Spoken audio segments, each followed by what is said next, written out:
नमस्कार मित्रांनो, मी प्राध्यापक कराड परत एकदा आपल्या सर्वांच्या सोबत आहे आणि आपल्या सर्वांचे आपल्या कराड लॉ क्लासेसमध्ये मनापासून स्वागत करतो. तर मित्रांनो, आपल्या क्लासेसचे जे सिलेक्शन झालेले असतात, आता क्लास 1 सिलेक्शनचे मी बरेच दिवस आपल्या व्हॉट्सअप ग्रुपमध्ये पण सगळ्यांचे फोटो टाकत आहे, पण त्यांच्या स्टोरीजसुद्धा आपल्याला ऐकून घेणं आपल्यासाठी खूप महत्त्वाचं असतं. आता आपल्यासोबत आज प्रतीक गर्डे सर आहेत, म्हणजे महाराष्ट्रामध्ये त्यांनी प्रथम रँक मिळवलेला आहे आणि फक्त प्रथम रँक मिळवला नाही तर म्हणजे BMCची जी एक्झाम झाली होती, क्लास 1 पदासाठी सुद्धा होती आणि क्लास 2 पदासाठी सुद्धा होती, तर दोन्ही पदांसाठी त्यांचं सिलेक्शन झालेलं आहे. म्हणजे ज्याला आपण म्हणतो ना, बऱ्याच वेळेस असं म्हटलं जातं की याने या एखाद्या विषयाचा अभ्यास केला, त्या विषयाचे प्रश्न आले, याचं कुठेतरी लक आलं किंवा त्याच्यामध्ये याच्या फेवरमुळे सगळ्या गोष्टी झाल्या आणि सिलेक्शन म्हणजे बायलक सिलेक्शन वगैरे झालं, असं कधी कधी म्हटलं जातं. पण तशा प्रकारची कुठलीही संधी सरांनी सोडली नाही. दोन्ही प्रकारच्या क्लास 1मध्ये सुद्धा सिलेक्शन होतं आणि क्लास 2मध्ये सुद्धा सिलेक्शन होतं. आज आपण सरांकडनं सुद्धा ह्या सिलेक्शन मागचा त्याच्यामागचा त्यांचा जो अभ्यास आहे, त्यांनी कशा पद्धतीने कष्ट घेतलेले आहेत, काय पद्धतीने अभ्यास केलेला आहे आणि हे दोन्ही एक्झाममध्ये सिलेक्शन त्यांचं कशामुळे झालं असं त्यांना वाटतं. म्हणजे बेसिक त्यांच्या यशाचा मंत्र काय आहे, कशा पद्धतीने त्यांनी अभ्यास केलेला आहे, त्यांच्या बाकीच्या आयुष्यामध्ये सुद्धा म्हणजे जे अपयश आलेले असतात. आता सध्याच्याला सुद्धा JMFC प्रिलिमचा रिझल्ट लागलेला आहे. बऱ्याच विद्यार्थ्यांचे मलासुद्धा मेसेज येतात की सर माझं 0.50वरनं राहिलं, 0.25वरनं राहिलं, 2 मार्काने राहिलं. ठीक आहे, तर असे अपयश तुमच्यासाठी काही फक्त येत नाही आहेत.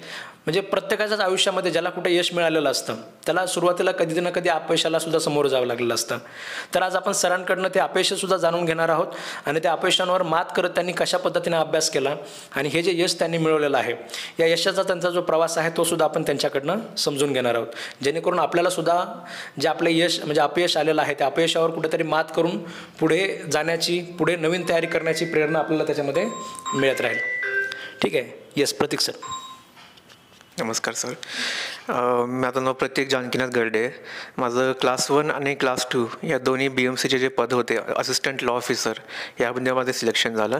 यापूर्वी मी JMFCसाठी पण ट्राय केलं आहे. मी पहिली प्रिलिम्स दिली होती 2021ची, ज्यामध्ये माझं म्हणजे कट ऑफ 79 होतं आणि मला 77 असं काहीतरी होते मार्क्स, त्यामुळे माझं ते राहून गेलं होतं. पण नंतर मग सरांचं मी यूट्यूबवरती व्हिडिओ पाहिलं कराड लॉ क्लासेसच्या चॅनलवरती की एक BMC म्हणून एक आहे म्हणून वेकन्सी एक नवीन निघाली आहे लॉ ऑफिसरसाठी.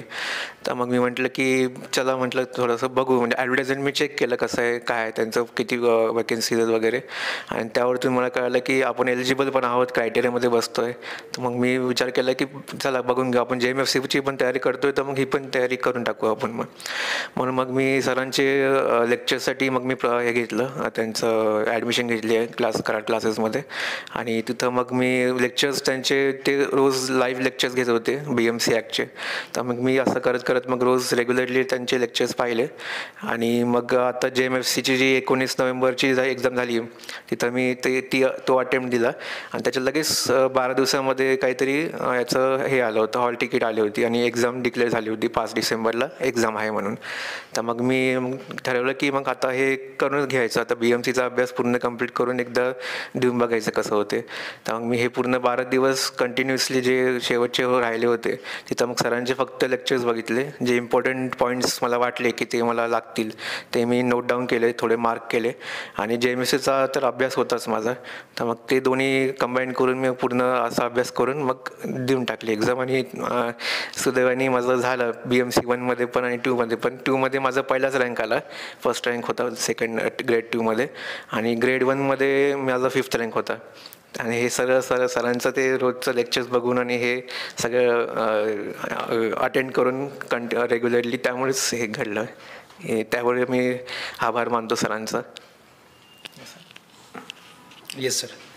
ठीक आहे मित्रांनो, जसं मी तुम्हाला सांगितलं की अपयश असतात, म्हणजे JMFC प्रिलिमची त्यांची जी एक्झाम मागच्या वेळेस समजा अभ्यास 1-2 मार्काने समजा त्याच्यामध्ये गेलं, आता सुद्धा बऱ्याच विद्यार्थ्यांचं असं झालेलं आहे. तुम्ही जर आता याच गोष्टीचा विचार करत बसले, म्हणजे मी तुम्हाला नेहमी सांगत असतो की आपण खचून नाही झालं पाहिजे, थांबायला नाही पाहिजे. थांबलं की मग आपण त्याच्यामध्ये हरलेलो असतो, हे आपण स्वतःच याचं डिक्लेरेशन करत असतो. ठीक आहे. बाकी आपल्याकडे जेवढ्या संधी आहेत त्या संधीचा जर आपण वापर केला तर नक्कीच आपल्याला त्याच्यामध्ये यश मिळत असतं.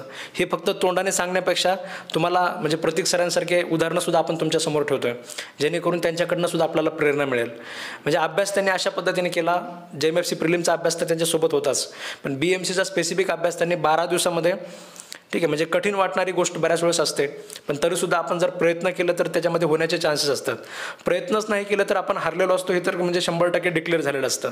पण प्रयत्न जर आपण करत असू, BMCचा जो तेवढा मोठा कायदा होता, म्हणजे किचकट कायदा ज्याला आपण म्हणू शकतो आणि खूप जुना कायदा, ज्याचा आपल्या बाकी वकील लोकांचा कधी काही संबंध नसतो, त्या कायद्याला सुद्धा त्यावेळेसुद्धा त्यांनी विचार केला की जरी आता 18 नोव्हेंबरला पेपर झाला असला, आपण इतके दिवस JMFCचाच विषय फक्त अभ्यास केला असेल, तर राहिलेला तो सुद्धा कायदा आपण तयार करायचा असा त्यांनी एकदा मनामध्ये निर्णय घेतला.